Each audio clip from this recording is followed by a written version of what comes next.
Today is July 27th, 2026. Right now, as you're watching this, two completely different disasters are unfolding across the United States at the same moment, and neither one has anything to do with the other. In Wisconsin, a tornado tore through two cities in the middle of the afternoon, ripping roofs off homes and cutting power to hundreds of thousands of people within hours.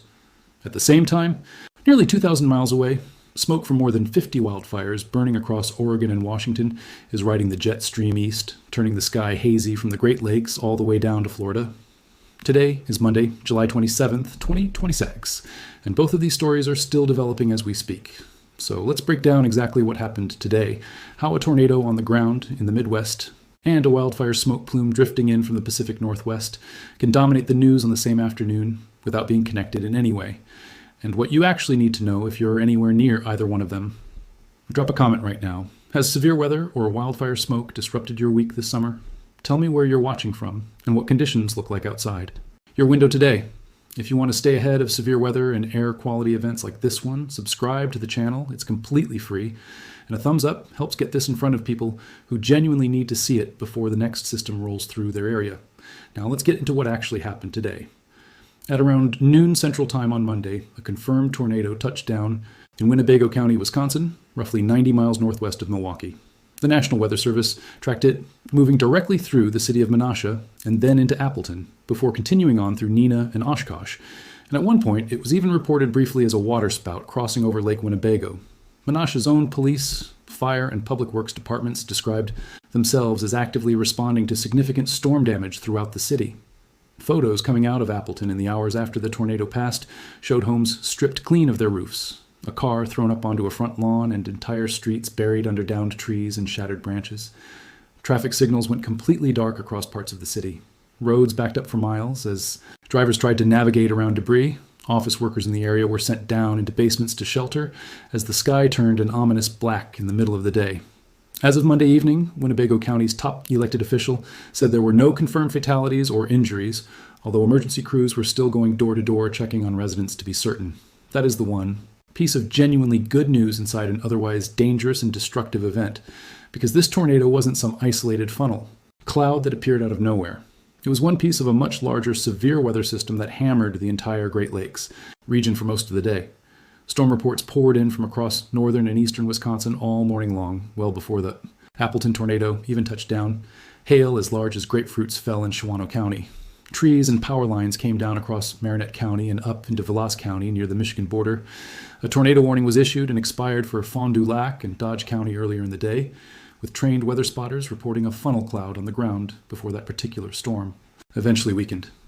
By Monday afternoon, more than 390,000 utility customers were left without power across Wisconsin, Illinois, and Indiana combined, as a broader line of severe thunderstorms capable of producing wind gusts up to 100 miles an hour pushed south into the Chicago metropolitan area, bringing flash flood warnings with it as well. Forecasters said this same storm system was expected to keep marching east through the following day, with additional severe weather, including the possibility of more isolated tornadoes, stretching from Wisconsin all the way down through Kentucky. To understand why a single afternoon can produce this much simultaneous chaos across 3 states, it helps to understand what actually has to come together in the atmosphere to create a tornado in the first place, because it is a far more specific and fragile combination of ingredients than most people realize. Almost all significant tornadoes, meaning anything rated EF2 or stronger on the damage scale, come from a very particular kind of thunderstorm called a supercell, and a supercell is not just a strong, regular storm. It's a storm with a rotating updraft, and that rotation doesn't come from nowhere. It comes from something meteorologists call vertical wind shear, which is simply the change in wind speed and wind direction as you move higher up into the atmosphere.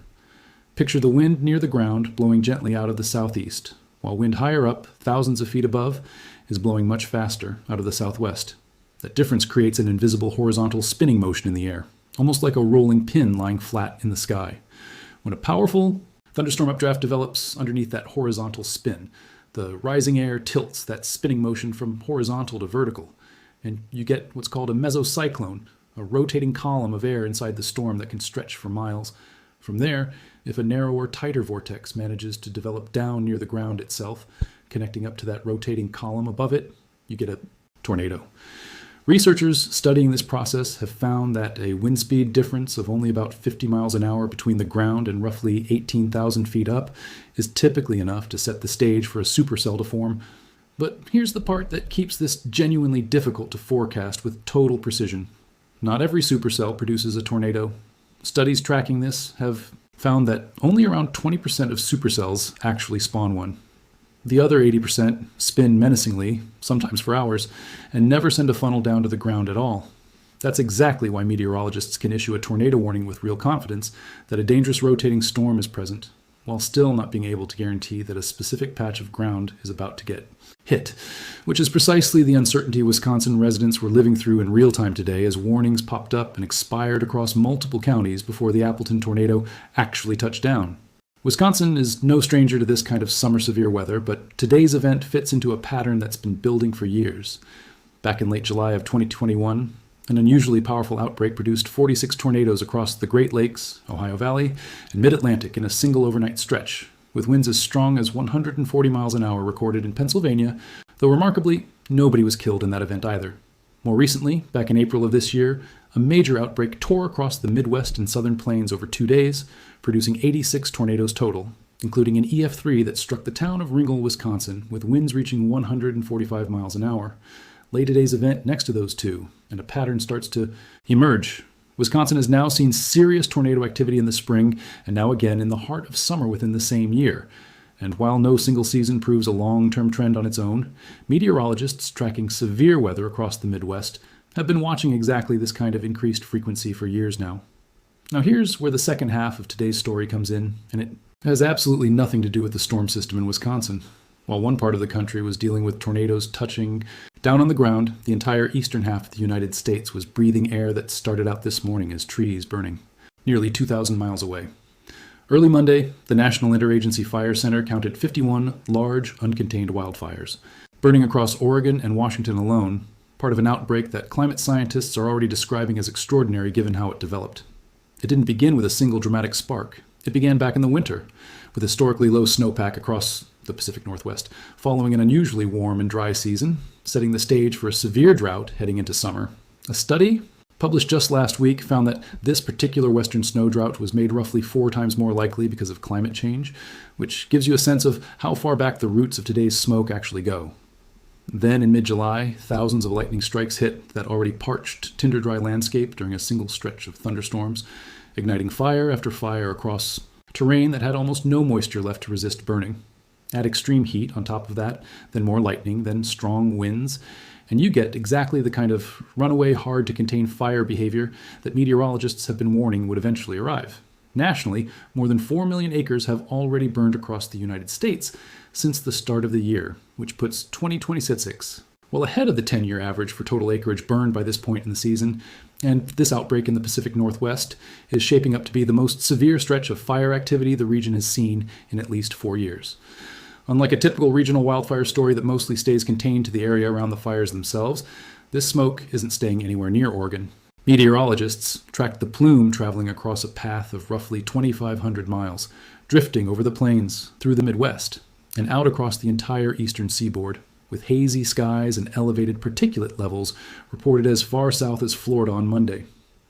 Closer to the fires themselves, out in Oregon, the Department of Environmental Quality has had air quality advisories in place on and off for nearly 2 weeks now across counties including Baker, Crook, Deschutes, Grant, Union, Umatilla, and Wheeler, telling residents to stay indoors, keep windows shut, and run air conditioning on recirculate rather than pulling in outside air. For people directly underneath the smoke plume out west, this is a genuine, immediate respiratory health event, not simply a hazy or orange-tinted sunset to admire and photograph. For people thousands of miles away on the East Coast, most of what you're seeing overhead is smoke that has risen high up into the atmosphere and is riding the jet stream, which is exactly why it shows up as a milky white sky and a strange muted orange sun rather than the kind of ground-level air quality emergency Oregon and Washington are dealing with directly. But that distinction between smoke aloft and smoke at ground level matters less than you'd hope. And this is really the core science worth understanding here. Wildfire smoke is made up largely of fine particulate matter, commonly called PM2.5, meaning particles 2.5 micrometers, or smaller, roughly 30 times thinner than a single human hair.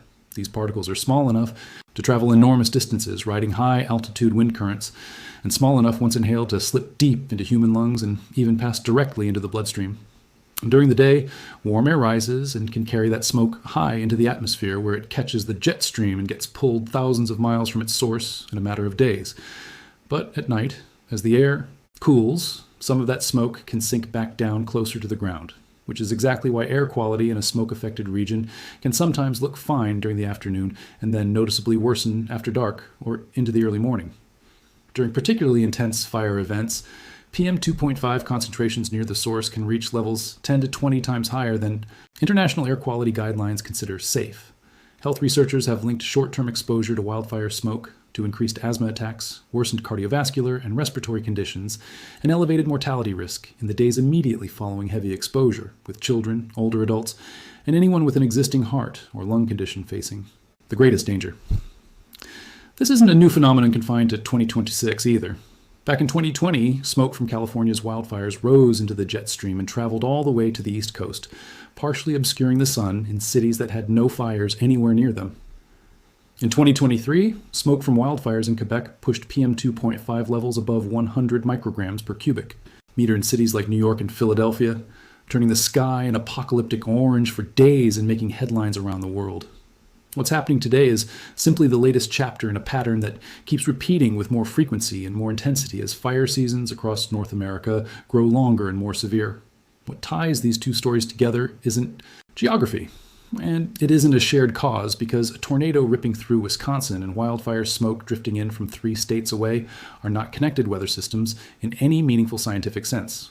One is a severe thunderstorm outbreak driven by summer heat, humidity, and wind shear over the Great Lakes region. The other is a wildfire, smoke plume riding upper-level jet stream winds thousands of miles from where it originated. They don't cause each other, and no meteorologist is suggesting that they do. What they genuinely do share is timing, and honestly, that's worth sitting with for a moment. A summer where multiple entirely independent extreme weather systems stack up across the same country in the same week is exactly the kind of pattern that becomes statistically more common as both severe storm seasons and wildfire seasons intensify across North America. Neither story required the other to happen. Both simply happened to peak on the same Monday afternoon, and that in itself says something about how many different kinds of extreme weather are now running simultaneously across the country in any given summer. So here's what actually matters if you live anywhere near either one of these hazards tonight. If you're anywhere along the storm track that hit Wisconsin today, the same corridor expected to keep pushing toward Kentucky over the next day, make sure you have a way to receive severe weather alerts on your phone that doesn't depend on you actively checking an app, because tornado warnings can go from issued to expired in under an hour, exactly as we saw with Fond du Lac and Dodge County earlier today. Know where the safest interior room in your home actually is. Ideally, a windowless room on the lowest floor, and if you lose power during a storm like this, always treat downed power lines as lev, no matter how harmless they might look lying across a lawn or a street. If you're anywhere underneath the wildfire smoke plume tonight, whether you're directly in Oregon and Washington, or hundreds or even thousands of miles away, simply breathing the haze drifting overhead. Check your local air quality index before deciding whether to exercise outdoors or send kids out to play. If the air quality reading in your area is elevated, keep windows closed, run an air purifier with a HEPA filter if you have one, and if you have asthma, COPD, or any existing heart condition, this is exactly the kind of day to keep any rescue medication close at hand and limit outdoor time, regardless of how far you technically are from the fires themselves. Distance from the flames does not automatically mean distance from the health risk, and that's really the single most important thing to take away from the smoke side of today's story. 2 very different disasters, one country, one single Monday. The tornado in Wisconsin is already over as an active threat, and now it's about cleanup crews clearing debris and utility workers racing to get power back to hundreds of thousands of homes across 3 states. The wildfire smoke isn't over at all. It's still pouring out of more than 50 active fires burning across a fire season already shaping up to be the most severe the Pacific Northwest has seen in 4 years. And that smoke is going to keep finding its way east for as long as those fires keep burning uncontained. We'll keep tracking both of these stories as they develop, the storm damage assessments and power restoration numbers coming out of Wisconsin, and the shifting air quality readings as the smoke plume continues moving across the country over the coming days. Subscribe so you don't miss those updates the moment they happen, and drop that comment below. Has this summer's weather affected you directly yet, wherever you happen to be watching from? See you in the next one.